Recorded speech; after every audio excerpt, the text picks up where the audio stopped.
Good evening, students. Welcome to Sankalp Learning Classes. Yes, today we are discussing molecular basis of the inheritance. So, mainly we are discussing synopsis, then MCQ question related to this chapter. I hope all are ready to listen the class. Be ready with your notes. First we are discussing the synopsis. Okay, synopsis ಅನ್ನು study ಮಾಡಿಕೊಂಡು next just brief ಆಗಿ ಈ ಒಂದು chapter ಅಲ್ಲಿ ಏನೇನಿದೆ ಅನ್ನೋದನ್ನ study ಮಾಡಿಕೊಂಡು next ನಾವು ಎಮ್ ಸಿ ಕ್ಯೂನ ಸಾಲ್ವ್ ಮಾಡ್ಲಿಕ್ಕಿದ್ದೇವೆ. ಸೊ ಎಲ್ಲರೂ ರೆಡಿ ಇದ್ದೀರಾ ಅಂತ ಅನ್ಕೊಳ್ತೀನಿ. Okay, yes, in this chapter molecular basis of inheritance. So ಈ ಚಾಪ್ಟರ್ ಅಲ್ಲಿ ನಾವು ಏನೇನನ್ನ ಕಲ್ತ್ಕೊಂಡಿದ್ದೇವೆ, ಏನೇನಿದೆ ಈ ಚಾಪ್ಟರ್ ಅಲ್ಲಿ ಅಂತ ನೋಡ್ತಾ ಹೋಗೋಣ. To the first, it is about the DNA, mainly deoxyribonucleic acid. So what is this DNA? So DNA is nothing but it's a long polymer of deoxyribonucleotides. It is a long polymer of deoxyribonucleotides. Then, so here there are number of nucleotide, so the pair of nucleotides they are present, so that form the polynucleotide chain. So here the bacteriophage, so which has 5386 nucleotides. This number is important for MCQ. And bacteriophage lambda has 48,502 base pairs. So next we are studying what is nucleotide and what is this base pair and everything. Just it's a number. And E. coli have 4.6 into 10 raised to 6 base pairs. So here you can see the difference in the number of nucleotide base pairs. And human genome, so the haploid one, haploid means that is having the n number of chromosomes, that is the 3.3 into 10 raised to 9. So here these numbers are important for MCQ. Human genome which has 3.3 into 10 raised to 9 base pairs. Okay. Then the structure of the polynucleotide chain. So what it contain? The nucleotide. So ಏನೇನಿದೆ nucleotide ಅಂದ್ರೆ ಏನೇನಿದೆ? So the DNA is nothing but the chain of the nucleotide, right? So the nucleotide means what it contain? Nitrogenous base, pentose sugar, so the ribose sugar in case of RNA and deoxyribose sugar in case of the DNA.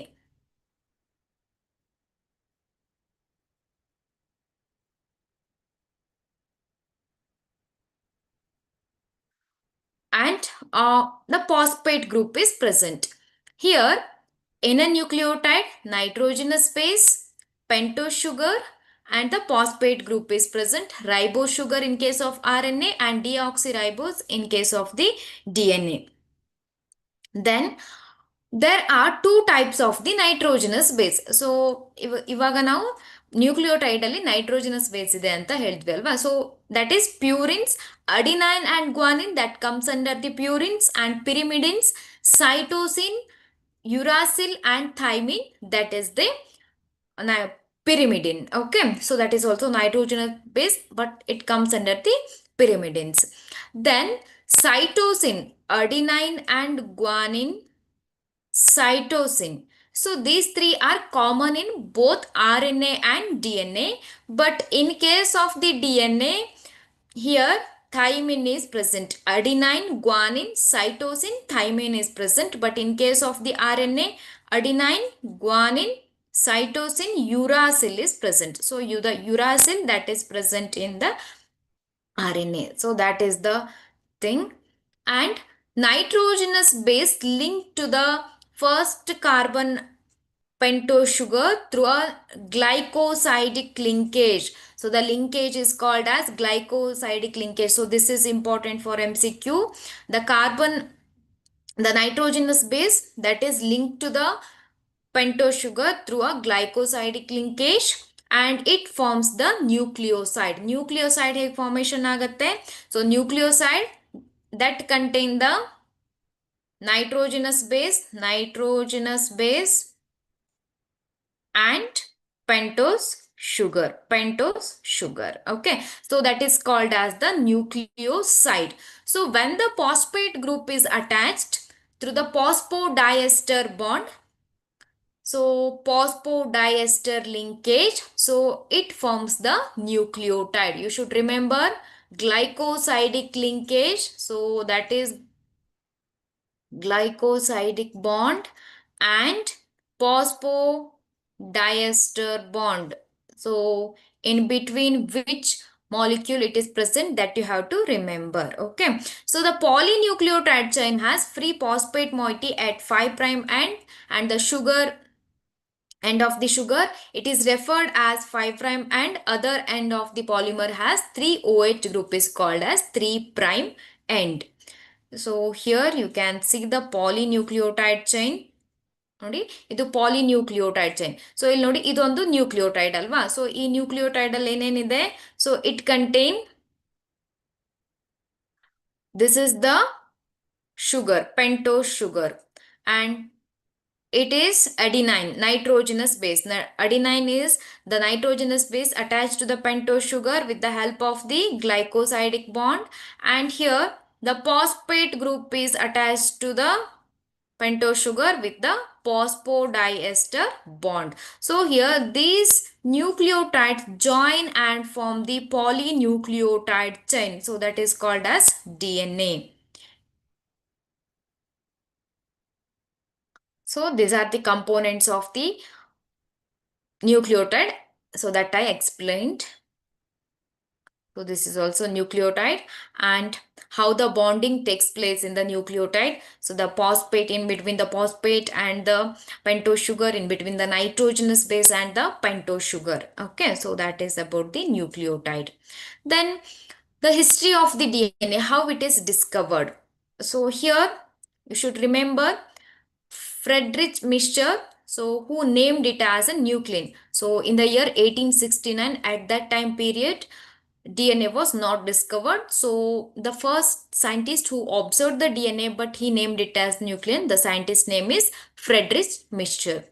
And very important is double helical model structure of the DNA. So that is explained by Francis Crick and the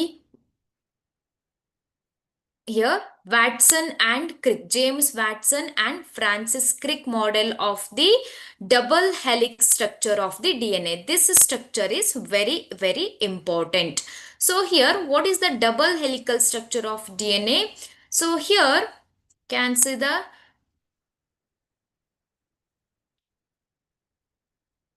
yes. So the features of the double helix model of the DNA. So ಇಲ್ಲಿ ಏನೇನಿದೆ ಹಾಗಾದ್ರೆ double helix model ಅಲ್ಲಿ.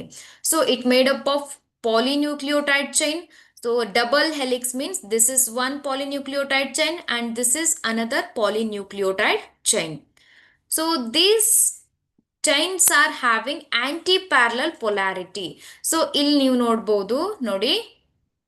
So this is one DNA strand and this is the another DNA strand which has the anti-parallel polarity. So this is the important feature. A purine comes opposite to the thymidine. So here always purines, so they bind with the pyrimidines. Okay.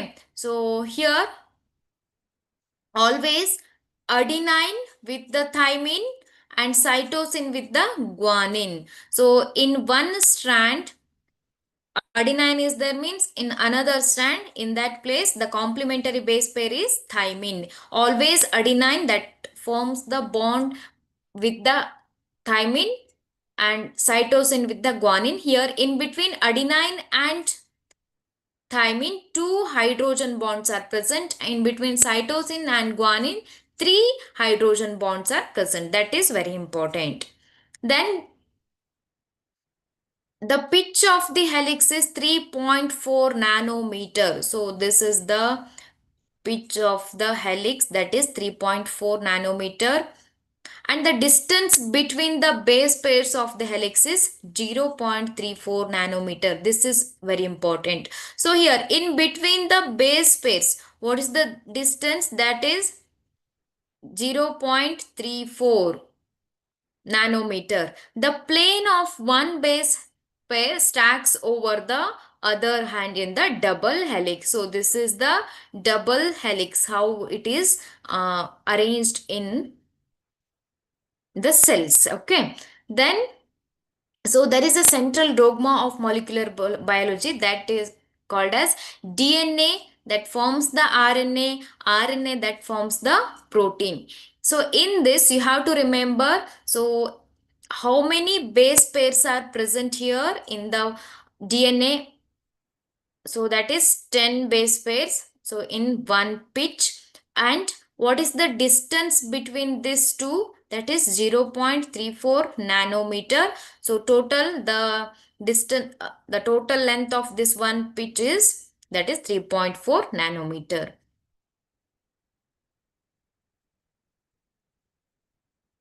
So how this DNA is packed in our cell?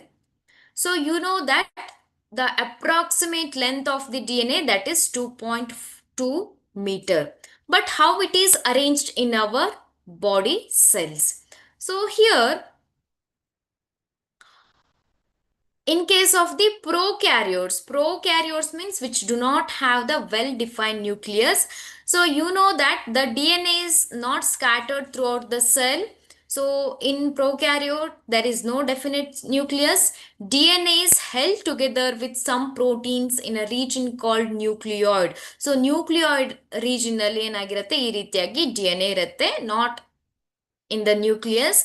The DNA nucleoid is organized in a large loops held with the proteins. The DNA that is held with the proteins in the region of the nucleoid, that is in case of the prokaryotes. So these all are, this is the example for prokaryotes, so bacteria. So here you can see the DNA and that is associated with some proteins. But in case of eukaryotes means which has the well-defined nucleus. So here you know that DNA is negatively charged, and inside the nucleus there are some basic proteins called histone proteins. They are positively charged proteins. Okay. Mainly the histone proteins, they contain lysine and arginine. The histone proteins means they are made up of amino acids.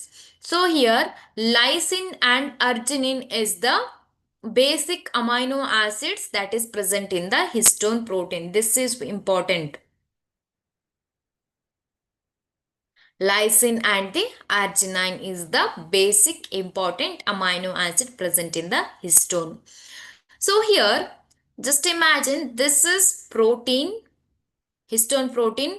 Around this histone protein, the negatively charged DNA is wrapped around it. So here,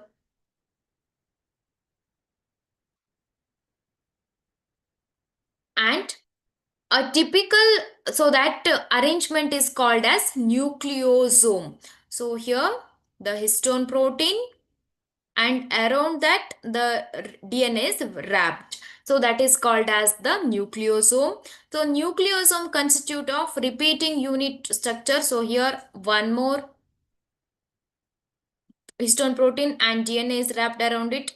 So it looks like a threads in a beads. So beads, so ಈ ತರ ಇರುತ್ತೆ ಅಲ್ವಾ, so ಆ ತರ ಕಾಣಿಸ್ತಾ ಇರುತ್ತೆ.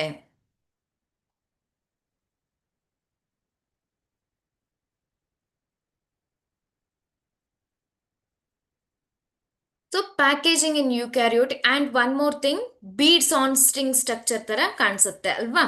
So here packaging at higher level required additional set of proteins called non-histone chromosomal proteins, NHC, non-histone chromosomal proteins. Then in typical nucleus, some loosely coiled regions of chromatin is called as euchromatin. So ಇಲ್ಲಿ ಏನಾಗುತ್ತೆ ಅಂದ್ರೆ ಇದ್ರಿ D N A thread ಈ ತರ arrange ಆಗಿರೋದನ್ನ ನಾವು chromatin network ಅಂತ ಹೇಳ್ತೇವೆ ಅಲ್ವಾ. So here some regions, what happens, the chromatin is lightly stained, that is called as euchromatin, and the darkly stained chromatin, that is called as heterochromatin. Very important, what is this euchromatin and the heterochromatin? And euchromatin is transcriptionally active chromatin and heterochromatin is inactive. So this you have to remember. So heterochromatin ಇಲ್ಲಿ active ಆಗಿರುತ್ತೆ and euchromatin inactive ಆಗಿರುತ್ತೆ.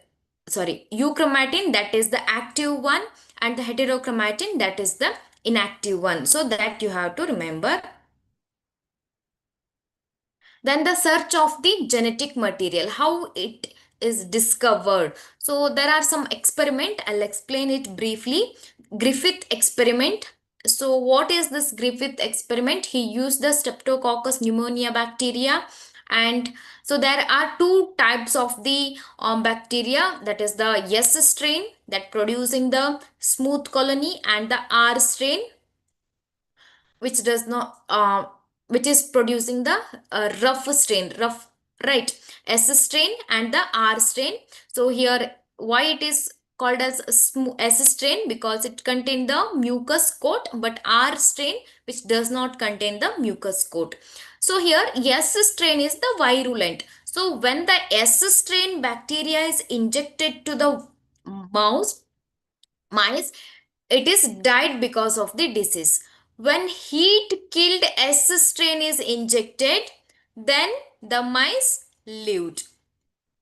When R strain is injected, the mice lived, but when heat killed, heat killed, final ಅಲ್ಲಿ ನೋಡಿ, heat killed, heat killed S strain and R strain is added to the R strain bacteria is transferred to the mice died. So heat killed S strain and the R strain bacteria is injected to the mice, then it is died. So what he discovered in his experiment, so what is the conclusion given in his experiment? So here it is must be due to the transfer of the genetic material. So here something is, he concluded that the transformation means something is transferred to the R strain bacteria from the S strain bacteria, but at that time period so he don't know about that, that is the DNA that is transferred from S strain to R strain, that he was not aware about that. So he concluded the transferring of the genetic material means transformation of the R strain bacteria. So he explained. Then biochemical characterization of the transforming principle. Here the scientist Avery, McLeod and McCarthy experiment. So it is called like this. So here they used heat killed S strain and the protease enzyme and the living R strain. So these two that is used in the Griffith experiment, but they have added the protease which digests the protein. So it is injected to the mice and the transformation, the mice died with the disease. When heat killed S strain, RNase is added. So here the transformation occurs because DNA is, because there is a genetic material DNA, so transformation occurs. But heat killed S strain and DNA is added, DNA is digested, no, so there is no transformation occurs. So they concluded that, so there is the genetic material is DNA. Then so this is the conclusion given by the experiment.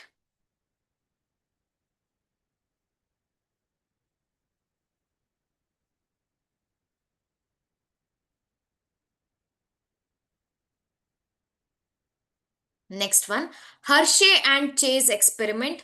So in this experiment, so they use the radioactive sulfur medium and the radioactive phosphorus medium, and they use the bacteriophage. So there are three steps in their experiment. So infection, blending, and the centrifugation. So I hope you know this experiment. The bacteria which is grown in the sulfur medium, so the bacteria which is grown in the sulfur medium, which has the protein coat that contain the sulfur, and the bacteria which is grown in the phosphorus medium, which contain the radioactive, what you call radioactive DNA. Okay, so in their experiment, infection means radioactive bacteriophages were allowed to attach the E. coli, and they transfer the genetic material to the E. coli. Then blending, that is the second step. The viral coats were separated. The viral coats were separated from the bacteria surface and agitating them in a blender. And so during the centrifugation, what happens? The virus particles were separated from the bacteria by spinning them in a centrifuge machine. So like this. Then what is the conclusion of this experiment? DNA is the infecting agent that made the bacteria radioactive. Hence, DNA is the genetic material, not the protein. Protein is not a genetic material. DNA is the genetic material. So, this experiment you have to remember. Then what is the difference between DNA and RNA, which is the stable genetic material? You know that RNA, which has the uracil instead of the thymine, and it contain the ribose sugar, and RNA also known as catalyst, hence RNA is reactive compared to the DNA. So RNA unstable and which undergo the mutation fastly. Okay, so here the RNA which undergo the mutation very fastly. So these all are the characteristics of RNA, but which is the suitable genetic material. So here we can conclude that DNA is the suitable genetic material because which is the stable and which do not undergo the mutation and which is not reactive. So DNA is not reactive and which is the stable, and here you can see that which has the uh, thymine instead of the uracil, which gives the stability to the DNA. For all reasons, we can say that DNA is the suitable genetic material. Okay. Then next, replication. So you know what is replication? Replication means it is the formation of the new copies of the DNA molecules from the parental copies. But it is semi-conservative. Why it is called as semi-conservative? Because the parental strand DNA, the one strand of DNA that is remain in the new copies of DNA as it is. So here if it is a parental DNA strand, it will get separate like this, and new strand that will synthesize complementary to the parental strand. So here the one parental strand that is conserved. So it is called as semi-conservative, not both the strands. So it is called as semi-conservative type of the DNA replication. So what happens? So the experiment conducted to prove the DNA replication is semi-conservative. So what is this experiment? So they grew the bacteria, so which contain the 15N DNA. Okay, so that is not radioactive, 15N nitrogen. So the nitrogen base that is the that is present in the DNA. So next they grew this bacteria that containing 14N nitrogen base. So when they grew in that media, so here the one strand of the new strand that contained the 14N DNA, but the parental DNA that contained the 15N. So when we centrifuge this in the density gradient, so you will get the band, so that is called as the hybrid band at the middle. So again, when we use again same media, 14N media, so again you will get one hybrid and the one light band. So here 15N DNA is heavy. So here we will get the dense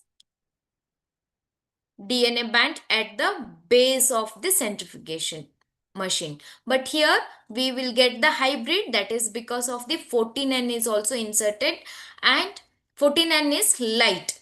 So here when again it will undergo the replication, so it forms these two bands. So here we can say that DNA replication, that is semi-conservative. Then the DNA replication process, how it takes place. Several enzymes are involved here. I'll explain it briefly how the enzymes and all involved in this. DNA replication, so that starts with the enzyme DNA helicase. DNA helicase enzyme which find the origin of replication.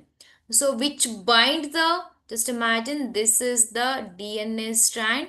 So this is 5 prime, this is 3 prime, and this is 5 prime, and this is 3 prime. So here hydrogen bonds are there. DNA helicase binds the particular region and which break the DNA hydrogen bonds. Okay, so see here, like this, it break the bonds and it will become like this. When the hydrogen bonds are separated, it forms the structure. So that is called as replication fork. And the synthesis of the new strand that takes place with the help of DNA polymerase enzyme. DNA polymerase enzyme. So before that, it is not able to initiate the reaction. So the RNA primer is used. So this is the RNA primer.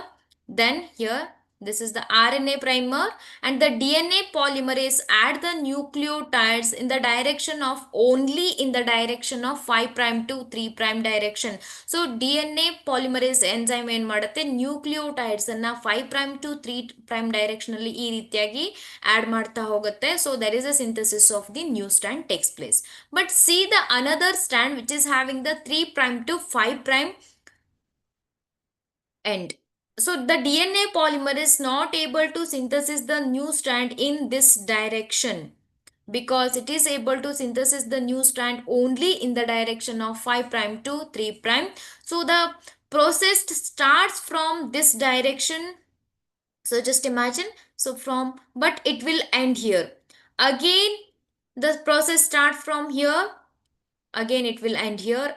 So it forms the short DNA fragments in this strand. So it is called as discontinuous synthesis, or it is also called as Okazaki fragments.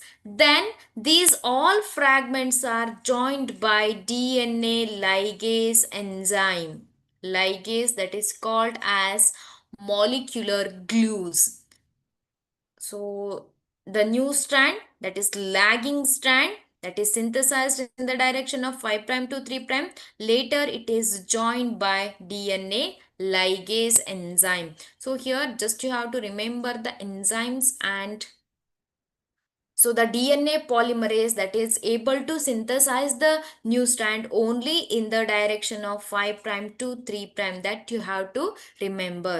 So the helicase enzyme and the enzyme the origin replication pork, and the origin of replication means ori means origin of replication, and DNA polymerase.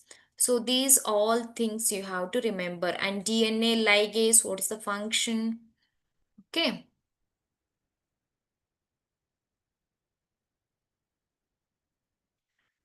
Then transcription. So we know how the DNA that is replicated in the nucleus, then from the DNA, RNA is produced, and from the RNA, protein is produced. So, how we can see that the information present on the one strand of the DNA that is copied to form the RNA. Okay, but RNA is single strand, but DNA is double strand. From double strand DNA, how RNA is synthesized? So the specialty is RNA which has the uracil instead of the thymine. So that is the thing. So that is the transcription. And here in the two DNA strands, so just imagine these are the two DNA strands which involve in the transcription. This is 5 prime to 3 prime, and this is 3 prime to 5 prime. The RNA which has the polarity 5 prime to 3 prime. Okay. So here one strand act as a coding strand. So this is called as coding strand, and this is called as template strand. 3 prime to 5 prime. So that is called as the template strand. This coding strand that is not involved in the transcription, only template strand that involved in the transcription. Okay, only one strand of the DNA that is having the 3 prime to 5 prime and that involved in the transcription. So that is the template strand. So the information present on this strand is copied into RNA.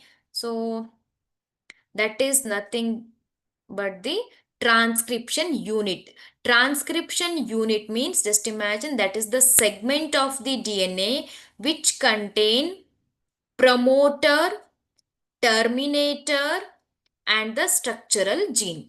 So transcription is unit nothing but, so promoter means from where the transcription begins, and terminator means where the transcription ends, and this is the structural genes where the transcription process takes place, that is the structural gene. So that is the transcription unit. Let us learn how the transcription that takes place. Yes, this is the transcription unit, nothing but the segment of the DNA. Okay. Then how the transcription takes place in prokaryotes and the eukaryotes. Okay.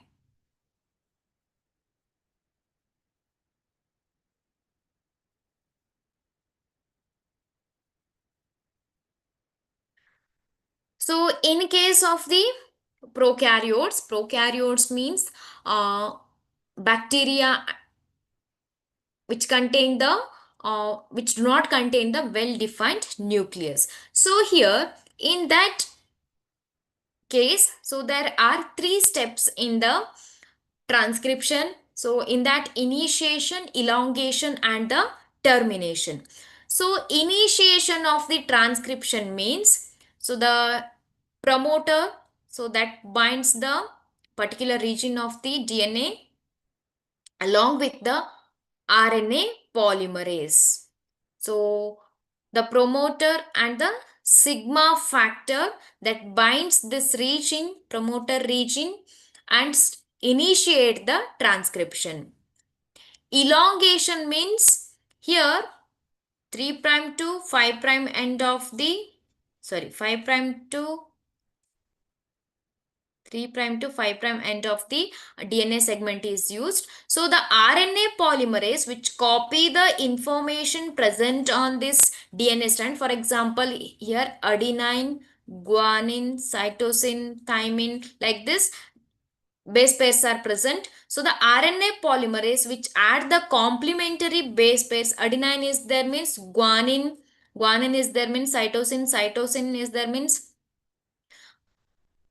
ATCG, thymine is there means C, sorry, adenine, ATCG, like this. The complementary base pairs are added here, and the termination, the transcription ends. So here with the help of the rho factor, that is in case of the prokaryotes, and the RNA synthesized, that is fully functional. There is no further um, further process takes place for RNA. This is the functional RNA. But in eukaryotes, there are some several changes.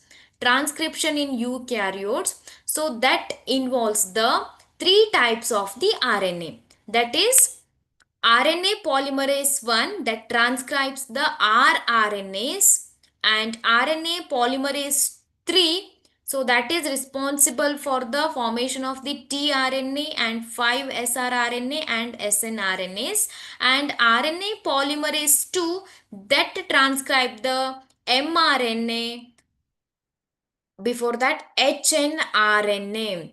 So here in case of the eukaryotes, the RNA produced here, RNA is produced by the initiation, elongation and the termination. So the RNA produced at the end of the termination of the transcription, that contain the introns and the exons. So it should undergo further processing in case of the eukaryotes.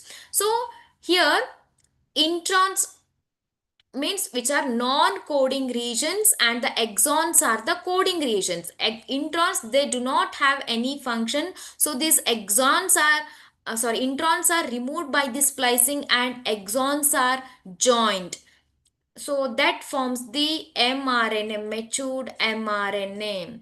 And so there is a addition of the poly A tail, and here there is a addition of adenylate residues at the tail and methyl guanosine triphosphate at the head region. So that is called as heading and capping and tailing process. So that will take place only in case of the eukaryotes. Then genetic code. Briefly I am explaining the features of the genetic code. So very important. Here, the codon is triplet and 61 codons code for amino acid. So, here 61 codons codes for 20 different types of the amino acids. So, here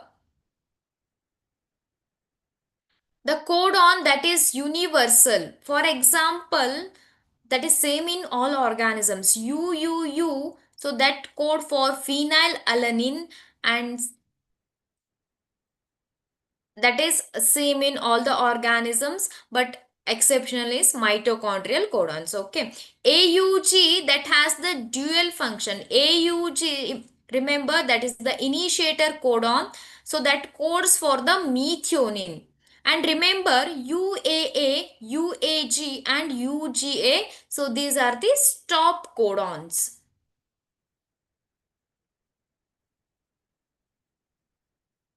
So there are some features of the genetic code. Just to read out the features of the genetic code. I'm not going to explain that.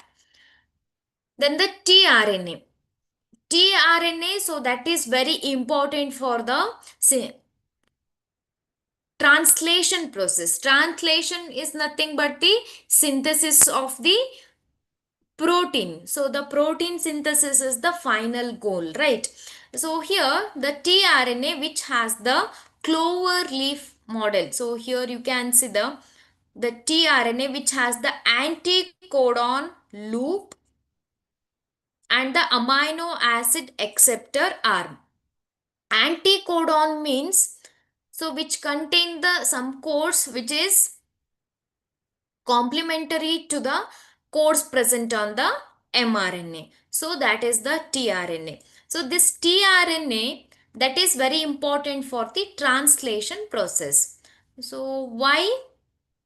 Here translation refers to the polymerization of the amino acids. So mRNA is there. From this mRNA, protein is synthesized. Protein is nothing but the chain of the amino acids. Okay. So this protein is nothing but chain of the amino acids. Here, how it is formed? The first thing is charging of the tRNA or amino acylation. Means the tRNA, so here in the presence of the ATP, they link the one amino acid. They bind one amino acids. So then, wait, I'll explain. Yes. So here, this is the mRNA and tRNA is required to synthesis the protein, right? So just imagine this is the tRNA which binds the amino acid and which has the anti-codon loop. So this is called as activation of the tRNA. Okay. So here the smaller subunit of the ribosome and the larger subunit that binds the region, and just imagine this tRNA that is able to bind the first amino, sorry, the code which is having the AUG. So AUG, just imagine where the AUG is present here. AGU. Just imagine here AUG code is there. The tRNA which binds the code and which contain the amino acid. Then the larger subunit of the ribosome and the smaller subunit that binds the tRNA which are having the three sites E, P, A sites. Then one more tRNA that binds the next codon and which is also containing the amino acid. So here this tRNA exit from the E site of the ribosome and there is a bond formation between these two amino acids. So like this there is a synthesis of the long chain of amino acids takes place. See here the one tRNA that is joining the this codon that is present on the mRNA and one is exiting from the that E sites of the ribosome. So like this the formation of the long chain of the amino acid takes place. So where this process ends, so the stop codons, where the stop codons are present, so at that end the process is terminated. So this is the long chain of the amino acid that is nothing but the protein.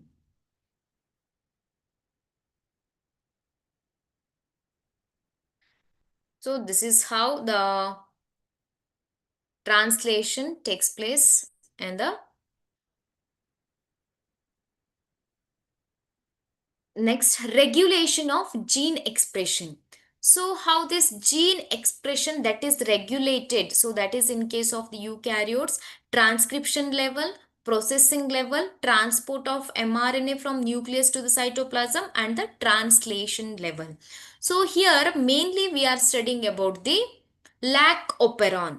So what is this lac operon? So lac operon means that is nothing but the lactose operon. What is this operon?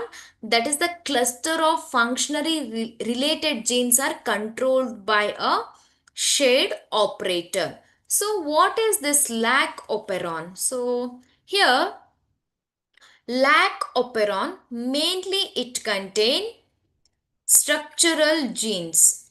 Structural genes that is Z, Y, A. Okay. And promoter region, P means promoter and operator, O means operator and I that is the inducer, sorry, okay, I gene. So PIPOZYA. So that regions are present on the lac operon. So just imagine there is a bacteria that is uh, not living in the lactose medium. So the in the absence of the lactose, in the absence of the lactose, so what happens? The polymerase enzyme that binds the promoter region and the transcription of this I gene takes place. This I gene that produces the RNA from this DNA segment. RNA is produced and RNA produces the protein. So this protein that binds the operator region and the further transcription of this ZYA is stopped. So this ZYA that is responsible formation of some enzymes that is for the lactose absorption. So when the lactose is absent, there is no transcription of ZYA gene takes place. In the presence of the lactose, so in the presence of the inducer, that is the lactose is present in the medium. Then the I gene that forms the RNA, from the RNA it produces the protein. This protein that binds with the inducer, that binds with the lactose present in the medium, and this complex is not able to bind the operator region. So the transcription of the ZYA takes place. So Z that synthesis the beta galactosidase, Y permease, and A transacetylase. So this beta galactosidase enzyme that is able to break down the lactose into glucose and galactose, and permease that allow the lactose into the cell. So this in the presence of the lactose and in the absence of the lactose, how the genes behavior, so the lac operon is explained like this. So this is very important: beta galactosidase, permease, and the transacetylase. Then the very important is Human Genome Project. So what is this Human Genome Project? So here, this is the mega project. So that was the 13-year project that was completed in the 2003. So here it is nothing but the sequencing of the genetic material. So genetic material of the organism. So there are two methods. The first one is the expressed sequence tags. Expressed sequence tags means only, so in DNA some coding sequences are there, some non-coding sequences are there. So the coding sequences which are called as expressed sequences, and only the sequencing of this coding region that is called as expressed sequence tags. And another is, so sequence annotation means coding and non-coding sequences are, so that is sequenced in this method. Sequence tag, expressed sequence tags, and the sequence annotation. So that is the two methods used in the Human Genome Project. And what are the goals of the Human Genome Project? So this is very important, the goals of the Human Genome Project. So here 20 to 25,000 genes identification, and determine the sequence of the 3 billion chemical base pairs, so that make up the human DNA. So all the genetic makeup, how the nucleotides are arranged, so that they are determining in this process, and improve the tool for data analysis and transfer the related technologies to the other sectors. So these are the goals of the Human Genome Project. And the silent features, so this is important. The human genome contains 3164.7 million nucleotide bases. So this number you have to remember. And The total number of genes is estimated at 30,000. Almost 99.9% nucleotide bases are exactly same in all people. So here 99.99% nucleotides are same. Only zero point 0.1 difference is there in everyone. So less than 2% codes for the protein, and repeated sequences make up the large portion of the human genome. And the chromosome 1 has most genes and the Y has the fewest one. So these all are the important numbers that you have to remember in the silent features. So steps involved in the sequence annotation. So what are the steps that you have to just recall these steps?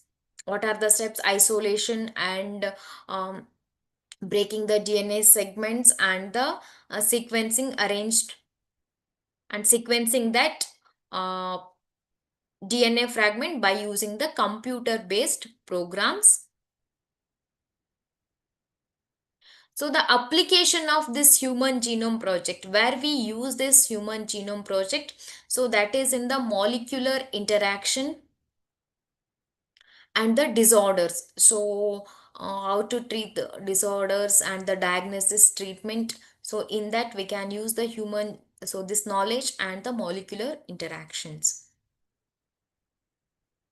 Then DNA fingerprinting. So, what is this DNA fingerprinting? Which is the technique that is used to determine the nucleotide sequence. So, developed by Alec Jeffries. And here in the DNA fingerprinting, we use specific regions that is called as repetitive DNA. Means the small stretch of DNA is repeated several times randomly. So these short nucleotide repeats in a DNA vary in number in different individuals of the human population. So that is different from each individual in the human population. So here the repetitive DNA sequences are separated as satellite DNA from the bulk of the genomic DNA. So these repetitive sequences are separated. So that is used to do this DNA fingerprinting that is different from each and every person. So here we can collect this DNA from the blood, hair follicle, skin, bone and saliva, and so from an individual show the same degree of polymorphism, they become very useful for the identification tool for the forensic application. So these are the how the DNA fingerprinting is used. So the very important is the steps involved in the DNA fingerprinting. How the DNA fingerprinting process that is conducted. So the first thing is isolation of the DNA. The main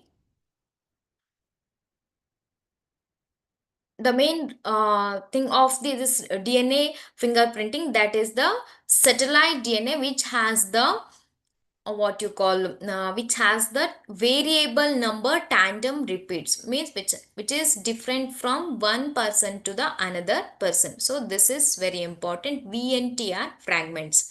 So here it includes isolation of the DNA, so from the material that may be a blood, saliva or hair. Digestion of the DNA by the restriction endonuclease, so which cuts the DNA into different fragments, and separation of DNA fragments by gel electrophoresis. So there is a process which separates the DNA fragments, and transferring of the separated DNA fragments to the synthetic membrane. So this separated DNA fragments that is transferred to the synthetic membrane, that is called as nitrocellulose or the nylon sheet. Hybridization using the labeled VNTR fragment. So labeled, so we use some complementary VNTR fragments. So when we introduce this VNTR fragments, they hybridize with the particular DNA fragments, and we can identify this VNTR fragments by autoradiography. So these are the steps involved in the DNA fingerprinting. So here, what are this VNTR fragment? So the VNTR fragments, that is nothing but a DNA as a probe that shows the very high degree of polymorphism, means which is different from uh, every person, uh, the segment of DNA which is that is very different from one person to the another person. So that is called as the DNA polymorphism. This DNA fingerprinting mainly depend on this the DNA polymorphism. So here, just it's about the DNA fingerprinting. So dear students, briefly, very briefly, I explained the what are all the topics, just I explained what are all the topics present in this chapter. So just you recall this. So this is just a synopsis. You can note down the important one by using this video. And in the next class, we are going to discuss some MCQs related to these topics. Okay. I hope this class is very useful for you people. If you have any doubts, you can message in the chat box. I'll reply in the next class. Thank you.